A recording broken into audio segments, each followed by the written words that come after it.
दोस्तों, क्या आप जानते हैं कि एक वक्त ऐसा था जब सर्जरी एक ख़तरनाक और रहस्यमयी चीज़ मानी जाती थी।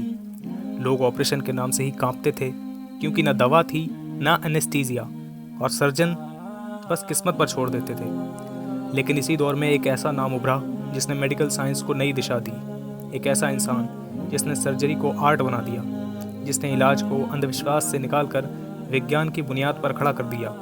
दोस्तों, आज हम बात करेंगे एक लेजेंड इब्ने ज़ुहर की, जिसे दुनिया एवेंसोर के नाम से भी जानती है। चलिए टाइम ट्रैवल करते हैं उस दौर में जब मेडिकल साइंस सिर्फ एक रहस्य थी और इब्ने ज़ुहर उसका रोशन जवाब। तो कहानी शुरू होती है 11वीं सदी के स्पेन में, जिसे उस वक्त अल अंदलुस कहा जाता था। वहीं एक शहर था सेविल, जहां 1091 ईस्वी में इब्ने ज़ुहर का जन्म हुआ। उनका पूरा नाम था अबू मरवान अब्दुल मलिक इब्ने ज़ुहर। एक ख़ानदानी डॉक्टर परिवार से थे। उनके वालिद यानी पिता भी एक जाने माने फिजिशियन थे। कह सकते हैं कि इब्ने ज़ुहर ने मेडिकल की पहली किताबें झूले ही में पढ़ ली थी। लेकिन उन्होंने सिर्फ अपने बाप दादा का नाम नहीं चलाया, उन्होंने तो खुद का नाम रोशन किया, इतना कि पूरी दुनिया आज तक याद रखती है। दोस्तों, इब्ने ज़ुहर ने अपनी शुरुआती पढ़ाई सेविल और कोर्डोबा में की, लेकिन वो कोई मामूली स्टूडेंट नहीं थे। जहाँ लोग सिर्फ किताबें रटते थे, इब्ने ज़ुहर सवाल पूछते थे। क्यों होता है बुखार? शरीर में दर्द क्यों होता है? जहर कैसे फैलता है? उनका मानना था इल्म का मतलब सिर्फ जानना नहीं होता, समझना भी होता है। उन्होंने न सिर्फ ग्रीक और रोमन साइंस पढ़ी, बल्कि खुद एक्सपेरिमेंट किए, जानवरों पर सर्जरी की, हर्बल दवाएं टेस्ट की और फिर इंसानों का इलाज शुरू किया। दोस्तों, अब बात करते हैं उनके काम की, यानी मेडिकल साइंस में क्रांति की। इब्ने ज़ुहर पहले ऐसे डॉक्टरों में से थे जिन्होंने ऑब्जर्वेशन और डायग्नोसिस पर जोर दिया, मतलब बिना देखे बिना समझे इलाज नहीं। दोस्तों, उन्होंने मेडिकल एथिक्स पर भी बहुत जोर दिया। डॉक्टर को पहले मरीज़ को समझना चाहिए, फिर इलाज करना चाहिए। दोस्तों, सर्जरी की फील्ड में तो उन्होंने कमाल कर दिया। ट्रैकोटोमी यानी गले की सर्जरी पर उन्होंने पहली बार एक्सपेरिमेंट किया। उन्होंने सर्जरी में स्टेरिलाइजेशन, साफ सफाई का कॉन्सेप्ट दिया, उस दौर में जब लोग इसे पागलपन समझते थे। उन्होंने लिखा कि बिना साफ औजारों के सर्जरी करना मौत को बुलावा देना है।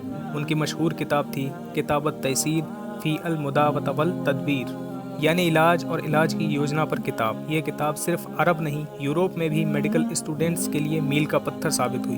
दोस्तों, अब ज़रा सोचिए उस दौर को, 11वीं से 12वीं सदी का स्पेन, जहाँ एक तरफ संगीत, कला, साइंस और फिलॉसफी का बोलबाला था और दूसरी तरफ राजनीतिक उथल पुथल। इब्ने ज़ुहर को भी राजनीति का शिकार बनना पड़ा। एक बार एक राजा को उनका मशवरा पसंद नहीं आया तो उन्हें जेल भेज दिया गया, लेकिन इब्ने ज़ुहर ने हार नहीं मानी। जेल में भी उन्होंने मरीजों की देखभाल की, किताबें लिखी, रिसर्च किया। दोस्तों, अब आता है सबसे दिलचस्प हिस्सा, इब्ने ज़ुहर का यूरोप पर असर रहा। जब यूरोप में डार्क एजेस थे, लोग बीमारियों को शैतान का प्रकोप मानते थे, तब इब्ने ज़ुहर की किताबों ने वहाँ के डॉक्टर्स को रोशनी दी। उनकी किताबों का लैटिन में अनुवाद हुआ और वो कई यूरोपीय यूनिवर्सिटीज़ में पढ़ाई गई। उनके सर्जिकल इंस्ट्रूमेंट्स के डिज़ाइन आज भी मेडिकल म्यूज़ियम में रखे हैं। और मज़े की बात ये, जिन तरीकों को यूरोप में रेनेसांस के समय महान खोज माना गया, वो इब्ने ज़ुहर सदियों पहले बता चुके थे। दोस्तों, इब्ने ज़ुहर का देहांत 1162 ईस्वी में हुआ, लेकिन उनका नाम नहीं मरा। उनकी बनाई हुई मेडिकल फ़िलॉसफी, इलाज सिर्फ शरीर का नहीं, दिल और दिमाग का भी होता है, आज भी दुनिया के हर अच्छे डॉक्टर की सोच है। दोस्तों, उनकी किताबें आज भी मेडिकल हिस्ट्री में सबसे अहम मानी जाती हैं। उनका योगदान अरब, यूरोप, अफ्रीका, हर जगह महसूस किया गया। और सबसे बड़ी बात, उन्होंने ये साबित कर दिया कि साइंस और इंसानियत साथ साथ चल सकते हैं। दोस्तों, इब्ने ज़ुहर कोई जादूगर नहीं थे, वो इंसान थे, लेकिन एक ऐसा इंसान जिसने जिद की, सोचने की, समझने की और इंसानियत की सेवा करने की। जब आज के दौर जैसा न कोई इंटरनेट न कोई कंप्यूटर था, उन्होंने मौत से न डरने और ज़िंदगी को उम्मीद दी। दोस्तों, जब भी कोई डॉक्टर आपको ठीक करे, जब भी सर्जरी से किसी की जान बचे, तो उसके पीछे खड़ा होता है एक नाम, इब्ने ज़ुहर। दोस्तों, अगर आपको ये वीडियो पसंद आया हो तो लाइक ज़रूर करें, कमेंट में बताइए किस महान साइंटिस्ट पर अगली वीडियो चाहिए और सब्सक्राइब कीजिए हमारे चैनल को, ताकि हम मिलकर इतिहास की रोशनी को सब तक पहुंचा सकें। मिलते हैं अगली वीडियो में, तब तक के लिए इल्म हासिल कीजिए और दूसरों को भी रोशन कीजिए।